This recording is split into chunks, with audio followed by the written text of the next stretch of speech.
Okay, hello everybody. I hope that you're doing well. Today is Tuesday, May 25th, and I am here to talk to you about the eclipse cycle that begins tomorrow. Wednesday, May 26th, we have a total lunar eclipse. It'll happen around noon, 12:13 p.m. here in São Luís, Portugal, where I am. That's about 5:13 a.m. Mountain Time in the United States. And it starts the first eclipse cycle of 2021. It is the first total lunar eclipse since January 2019. And there's a lot of changes coming over the next couple weeks. So 2 weeks from tomorrow, the next new moon will be a solar eclipse, and in this 2 week period, there are several major shifts taking place astrologically, and so I want to chat with you about that and share what I'm looking at and some of what we can anticipate and how we can make the most of this transformative time on the planet. So let's have a look and see. First of all, um, here is where the eclipse is visible. This image, thanks to timeanddate.com. And so you can see that if you are in Australia or Tasmania, you'll be able to see the whole eclipse. Some of Southeast Asia catching parts of it. If you're on the west coast of the United States, you'll be able to catch part of it, but mostly, Hawaii, it's directly over Hawaii. And everybody else is just sort of out of luck in terms of seeing this eclipse. Now, of course, the Vedic rishis would not recommend exposing your eyes and body to the rays of an eclipse. Anyway, the recommendations are to stay indoors, meditate, and pray. But I trust you all to use your own discernment with that. An eclipse is a type of portal opening, and when the luminaries, the sun or the moon, which are the primary sources of light on the planet, right? When they get blocked out by a shadow, this is a significant event, and the natural world responds. It has a strong impact on our psyche, and it's sort of like one of the ways I think about it. When you turn off your Wi-Fi router and then turn it back on, and the light sort of has to blink a bunch of times to as it resets. That's sort of what we can think of as these eclipses doing. They come in cycles of two, right? It's always a full moon and new moon that show a pair of eclipses, and so it's these lights, the sun and moon, blinking on and off to signal some sort of reset, and so that's what's happening. And so here, this is sort of a summary, and we'll talk through this. So tomorrow, Mercury is moving out of Taurus and into Gemini, just a couple hours before we have a lunar eclipse at 11 degrees of Scorpio. The moon will be in Anuradha Nakshatra, which has a lot to do with devotion. It has to do with it's seeing the divinity in your partner. It's less about like romance than it is divine love and this devotional love. Anuradha Nakshatra is specifically indicating the relationship between Radha and Krishna. And this is a very interesting dynamic. Radha is a married woman who is Krishna's primary and most adored devotee. Lord Krishna, of course, is a blue-skinned incarnation of Lord Vishnu, who performs all sorts of magical and auspicious acts. But Radha and he share a very beautiful form of love that is actually platonic, but they are able to truly recognize the divinity within one another and this creates a very powerful form of love and devotion, and all sorts of powerful results come out of that. So this is where the moon is at the time of this eclipse. Now, Scorpio is the sign of the moon's debilitation, and so the moon is quite unstable, unsteady here, and the moon being the mind, the heart mind, it it is a little bit it's a little bit tricky because Anuradha wants us to follow our hearts and be a little bit rebellious, right? Like for Radha, a married woman, to be in such an intimate relationship with Krishna is a little bit, uh, you know, taboo, and a little bit. Some people might look sideways at that, but it's rebellious on both of their parts, because they're following their hearts based on their true heart's devotion, and so this is the invitation. And Scorpio can be quite confusing for the heart. It can leave our minds sort of adrift at sea and sinking into the deep. So say more about that in a moment, and we'll talk through all of this. But first, want to give a quick overview about what creates an eclipse. Why is the moon going to be blocked out tomorrow morning, tomorrow? I guess like late tonight, early tomorrow morning.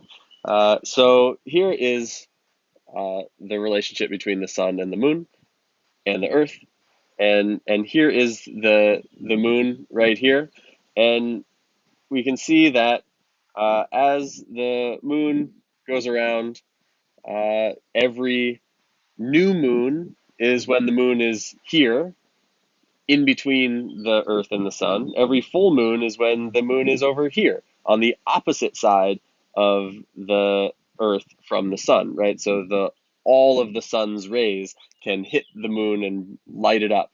Whereas when we have a new moon, first of all, the moon is traveling with the sun, so the moon sets with the sun, and so we literally don't see it in the night sky.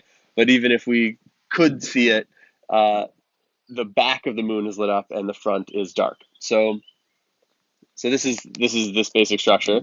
And so why don't we have and okay, so an eclipse then is when uh the for a lunar eclipse is when the Earth's shadow gets in the way of the sun's rays and blocks out the light of the moon when it's over here, right? And then a solar eclipse is when the moon gets in the way of our view of the sun and blocks out the sun with its shadow. So why don't we have an eclipse every single month then? This is because the moon orbits at this sort of 6-degree axis. It's not a perfect flat circle, of course, and so it's only every 6 months or so that the orbit of the well, in this image, it's the sun around the Earth, but we all know it's the Earth around the sun. When that orbit intersects at this point or this point with the orbit of the moon around the Earth, right? So these two uh, ovals, right? They're actually elliptical orbits, not perfect circles. Um, these two ovals always overlap at 2 points, and most of the time, these 2 points are imaginary moments somewhere in outer space, but they become very real and measurable in the moment that they line up, and either the sun blocks out, or the moon blocks out the sun, or the earth blocks out the moon. And so these 2 points are the what we call the lunar nodes. The north node we call Rahu in the Vedic system, and the south node we know as Ketu. So this is what's happening when there's an eclipse, and really there are four types of eclipses, right? Depending on whether the moon is joined Rahu or Ketu, the north or south node. So When in a lunar eclipse, if the moon is joined Rahu, it is an opportunity for us to take action and manifest in the world on behalf of our worldly goals. We, do something external for an external goal. If it's a lunar eclipse joined Ketu, the south node, it's about taking action out in the world. It's this full moon quality, this externally oriented, bright, shiny, outgoing activity. So manifesting in the world, something to do with our spiritual goals, our inward focus. So what can we do externally that represents our internal uh, spiritual aspirations? Then when it's a new moon and we have a solar eclipse, which is joined Rahu, it's about doing the inner work to make the outer world a better place.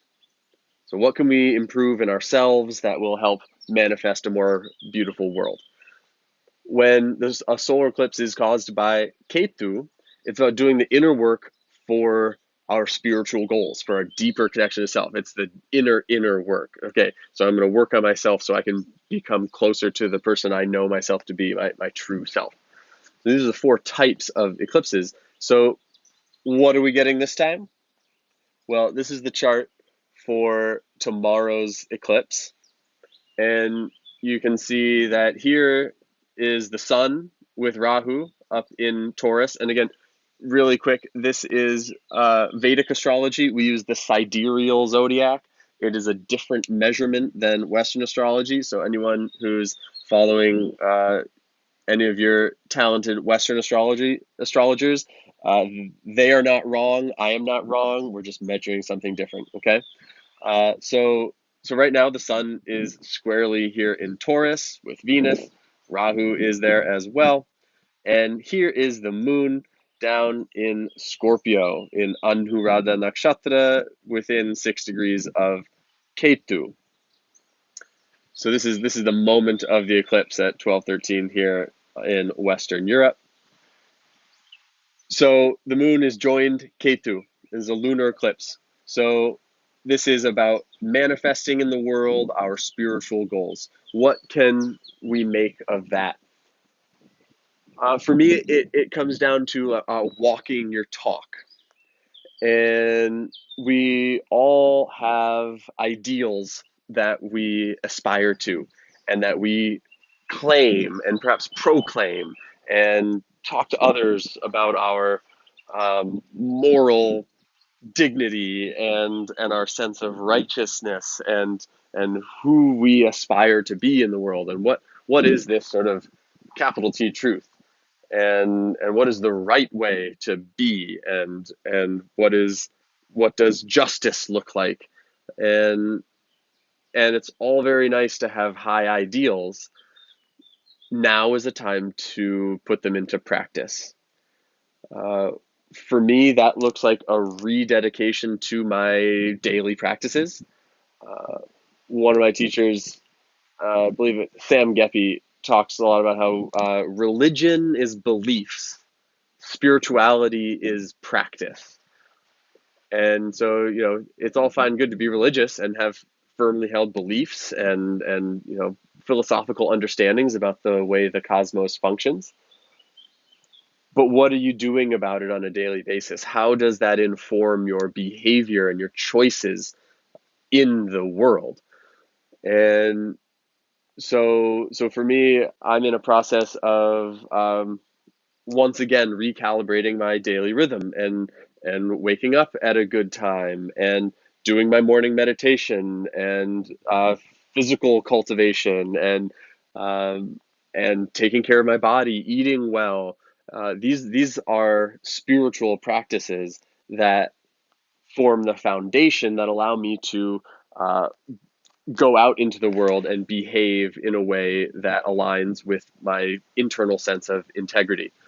So this is the big invitation for this lunar eclipse is manifesting in the world our spiritual aspirations. So this is a great question. What does that mean for you? What does that look like? What can you go out and do that would represent and make manifest your sense of the spiritual reality in which we all exist. Uh, of course, fair warning, it is generally not recommended to take on any big new projects, start anything that you want to last a long time, do anything really important, travel very far, or anything like that within at least an hour on either side of the eclipse, and ideally a day on either side, and ideally give yourself 3 days in advance. So we're already within the shadow of the eclipse right now. And so the moon is already here in Scorpio and moving towards this degree where it's going to be eclipsed. So um, it's at this time appropriate to engage in contemplation, meditation, some prayer on these questions, and give yourself some patience before actually taking action. But it's a worthy question to contemplate is what worldly action can you begin or restart or recommit to that is representative of your sense of spiritual truth.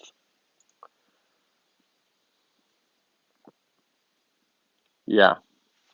So this is our lunar eclipse chart. We have Venus there with the sun getting ready to move into Gemini. So let's talk about some of the other changes that are happening here. Uh, so okay, we talked about this eclipse in Scorpio. Right. One more thing to say about that. We said the moon is debilitated in the sign of Scorpio. This means that it feels at its weakest. It is least stable, least powerful, and the moon is the indicator of the heart and the what we call the heart mind. So this can be quite a challenging time. Uh, May is mental health month. And as someone who has struggled with my mental health throughout my whole life, this is a very challenging time. Every time the moon goes through Scorpio, I feel myself a little bit more wobbly than I normally like to be. And and as this eclipse happens, it's especially so, right? It's like the moon is usually at its most powerful when it's brightest, but here it is uh, in its weakest position in the sky and being eclipsed by the shadow of the Earth. So it's like this all this energy, its greatest expression is being sort of undercut. And for those of you who know the series Avatar: The Last Airbender, it's like the time when the Avatar is in greatest danger is when he's in the Avatar state. It's when he's both most powerful and most vulnerable, and that's what's happening here. This full moon, super powerful, and and this is sort of the blessing of Scorpio as well, is that uh, there's this great opportunity to go deep into the psyche right now. That's so this moon is lighting up this area of the sky and creating a portal where you can go deeper into the depths of your sub and unconscious than at any other time, really. This is an enormous opportunity to be exploring the shadow realms, to be unearthing uh, the unconscious bias, the unconscious patterns in your behavior. Um, I know a lot of people are going into ceremony this week of various sorts, whether with sacred plant medicine or sweat lodge or different forms of prayer circles. So this is a super auspicious time to be doing this sort of occult work. And so studying astrology, studying tarot, numerology. Scorpio is all about these sort of hidden, secret, occult forms of knowledge and wisdom. And so Scorpio is ruled by the planet Mars, who is the warrior, right? It's at this time that we need the courage of the warrior to go deep within. This is uh, not the moment for external warriorship. It's really about the emotional courage to approach our deepest shadows and be with it, and and look at it. Okay, I see that now, and then now that I see that and recognize it, I can take some sort of worldly action in acknowledgement of that, and make positive shifts in the world and in my life based on having had the courage to dive deep, deep, deep and look at things that perhaps have not been seen for a long, long time. So that's our eclipse tomorrow. And of course, eclipses ripple out through time. We can think of this like a balloon popping when the eclipse actually happens, but the ripple effect, the waves ripple out across space and time. So that's tomorrow. Then, 2 days later, May 28th, Venus moves from Taurus into Gemini. Venus is the ruler of the sign Taurus. So for the past, Venus has been there for a while now. There's a retrograde cycle. Anyway, so Venus is moving from its own sign of Taurus, quite comfortable, into the sign of Gemini. Now, Gemini is ruled by Mercury. Mercury and Venus are friends in good dignity. Venus likes it in Gemini.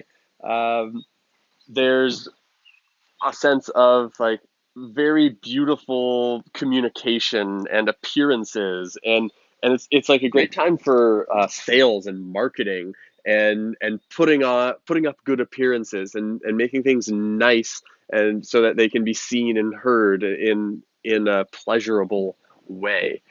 Uh, it's a great time to communicate a lot of information to your partner.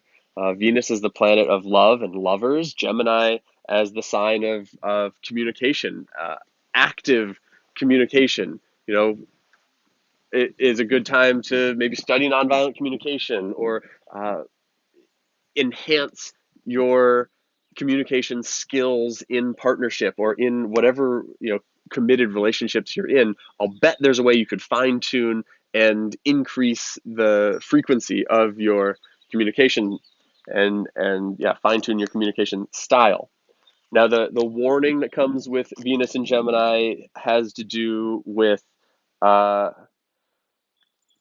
excess flirtatiousness, shall we say.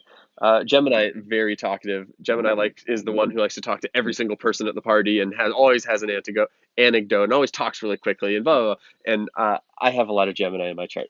Uh, for those of you who know me and know my capacity to just talk and talk and talk, of which this video is a stellar example. So when Venus gets into Gemini, that the lover that is Venus wants to talk to everybody at the party, right? So it's like if there were an astrological indicator for polyamory, Venus in Gemini is a pretty good one. And so so in this case, we want to be careful about how we communicate our sexual energy.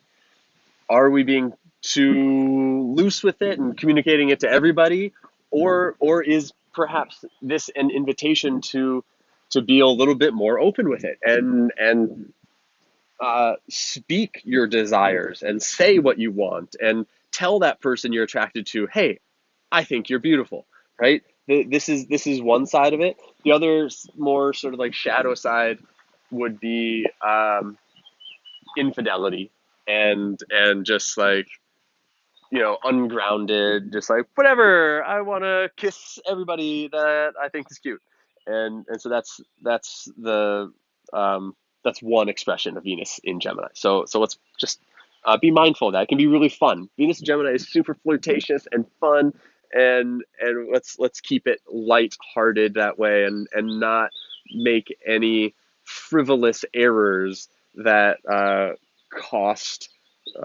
meaningful relationships to that cause meaningful relationships to suffer. So then May 29, 30, and 31, the moon transits Capricorn, which is where planet Saturn is. Whenever the moon is joined Saturn, we can expect some stress, excess pressure on the mind.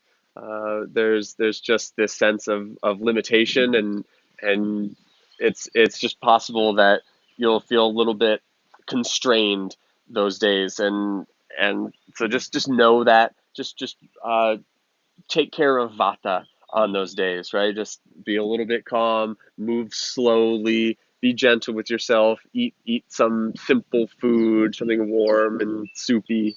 So just yeah, just know that if you're feeling stressed those days, it's okay. It'll pass soon.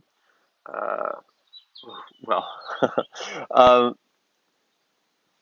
then we have on May 30th, Mercury is turning retrograde at 0 degrees and 33 minutes of Gemini. So remember, it was May 26th that Mercury moved out of Taurus into Gemini. And so it doesn't even get a full degree into Gemini before it stops and turns retrograde. And you see here, June 2nd, it's going to retrograde back into Taurus. So it spends just a couple days in Gemini from May 26th to June 2nd, and then reverses course, backs up into Taurus. So uh, this uh, when Mercury is back into Taurus and Venus has moved into Gemini, this sets up what we call Parivartana Yoga. And this is an exchange, right? So the planet Venus is in the sign of Gemini, which is ruled by Mercury. The planet Mercury is in the sign of Taurus, which is ruled by Venus. So they're in each other's houses in a sense. Have you ever done like a vacation swap where it's like, I've got an apartment in the city, you've got a place by the beach. You want to come to the city for the weekend? I want to go to the beach. Let's switch. And so that's the arrangement between Mercury and Venus from June 2nd until the 22nd. So there's 20 days there where it's again a great time to communicate your needs in relationship. It should be like Mercury in Taurus generally has strong indications for the economy, and so it could show. I mean, there's so much volatility right now. I don't dare make any predictions, but with that exchange happening, I see that as a positive indicator for the markets. Um, and and generally a nice time to communicate things beautifully. Do some art if you're in business. Create a new ad campaign, come up with a new slogan, design a new logo, or a new color scheme or something. It's a really really good time to do that in June. Uh, so I skipped one here. I skipped two, right? So Ketu on June 1st moves from Jyeshta Nakshatra into Anuradha. So this is a relatively significant event. The nodes Rahu and Ketu spend 18 months in each sign, and so it's notable within those periods when they change nakshatras. This can have a significant shift in the energy, as these are the karmic indicators of where our collective karma is oriented. What are the big lessons up right now? And so Jesta, where Ketu has been, uh, that word means the eldest, and it has to do with like the eldest sibling. And so there's this sense of responsibility and a managerial quality. So Ketu, as the past life planet, tends to show in Jeshta, it's this quality of like, I know how to manage people, and I just have this natural instinct that I should be in charge, and there's this sort of grave responsibility. And there's a whole theory and a book about the eldest daughter effect, and it's wonderful. Like Oprah and Hillary Clinton and all these like powerful women in the world are eldest daughters, and there's a whole psychology that goes with that, and so um, this is that quality of just like responsibility, and it can have a martyrdom complex to it, but there's this sense of of duty and like, okay, well, I'm the oldest, so I'm responsible, and whether that's true or not, that it gives that quality, and of course it's in the final degrees of Scorpio, so it's like responsibility for sacred truths and for secret truths and hidden knowledge and occult wisdom, and Ketu again as like the sort of past life, alien, otherworldly planet. This has been a time where, excuse me, um, mm, where lots has been revealed. Uh, have you noticed the number of mainstream media articles about extraterrestrials these days? It's kind of wild, isn't it? Not something we would consider normal, except it's becoming normalized. Ketu moving through Jesta is the people responsible for that information are activated now. Now, that's where we've come from, moving into Anuradha, which we've said a few words about already, which is more, it's less about this like responsibility and managerial duty. And Anuradha is more about following the heart and rebelling against norms if need be. And Ketu, as the sort of outsider from another world, is encouraging us to uh, follow our heart wherever it may lead, and to connect with the source of our true devotion. And this is a deep source of devotion. This again, it's the sort of thing where you meet someone, you know you've known them before. There's just this eerie familiarity. What serves that role in your life? Is there a person? Is there a place? Is there a job or an activity? Something that you know is vital to who you are and have been, that is maybe not getting the attention it needs. Tune into that and see where it leads you. Uh, and so this is a great time to be listening to your heart's desires and expressing them. Right, goes back to this Venus and Gemini, Mercury and Taurus relationship is tuning into the heart and expressing what that is and running in that direction. Now on June 2nd, again, this is a lot of change in a very short period, right? It's a lot major shifts happening all within a matter of a week. So June 2nd, Mars moves from Gemini into Cancer, which is where Mars is debilitated at its weakest. And so Cancer is ruled by the moon. Mars is the moon being the archetypal mother, Mars being the warrior.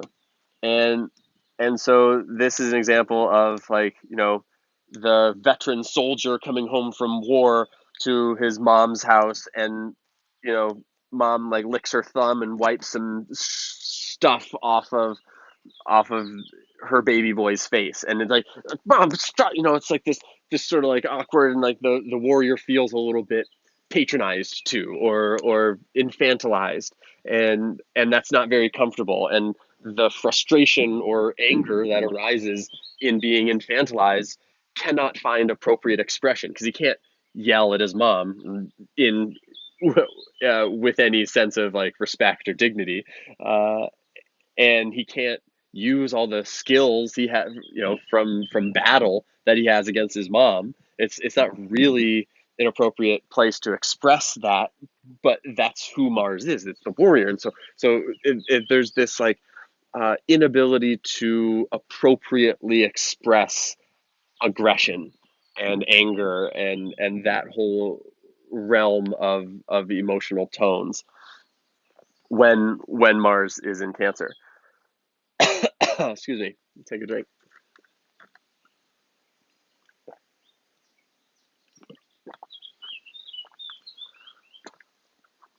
So this again is a time to be very careful with our communication.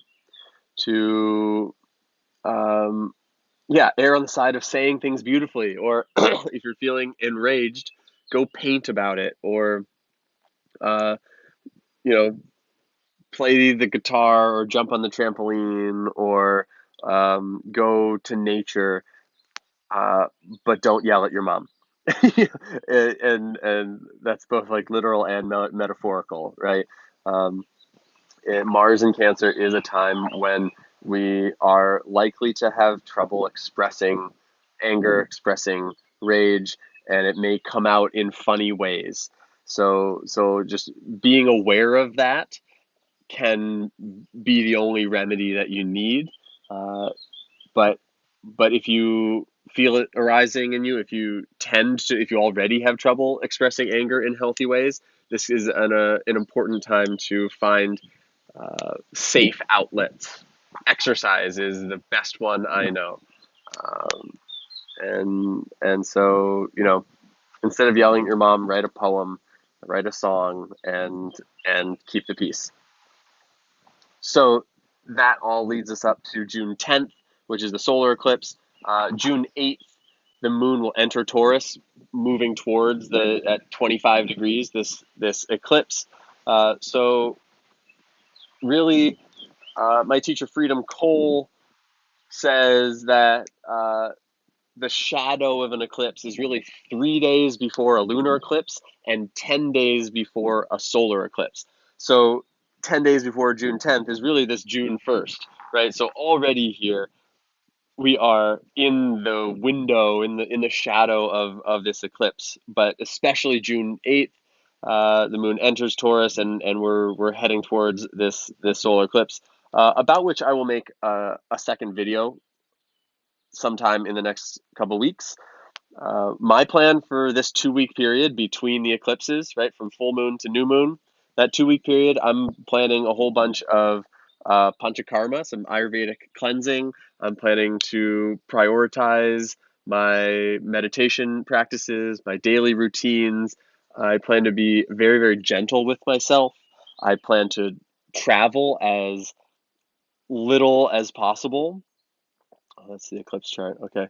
I plan to basically just um, be quiet. I I got the idea to what is the minimum I can do to still honor all my commitments, responsibilities, to serve all the people and projects that I love in this world, but instead of trying to do normally I'm trying to do like the maximum that I can do, right? And so many of us I think are programmed this way, and we want to do as much as possible and contribute as much as we possibly can. And now for these couple weeks, going to do this experiment of what's the minimum I can do, what's the absolute least I can do to keep the ball turning, to keep taking steps forward, but be as spacious as possible, be as calm and gentle and sweet with myself as possible. And I would encourage you to consider a similar course. Of course, it depends on your personal circumstances. It depends on how this eclipse is impacting your chart. So let me know if any of this resonates, if any of this makes sense to you. I'm always happy to hear from you. I am re-emerging a little bit. Those of you who have been with me for a while have probably noticed that I have not been very present for the past several months, most of this year, and that's going to start to shift a little bit. Baby steps, gently, a little bit at a time. So take care of yourselves, take care of each other, and I will look forward to speaking with you soon. Send me a note. Let me know how you're doing, and if any of this makes sense to you, or if it doesn't, and then we can have a further conversation. So sending you many blessings, and talk to you soon.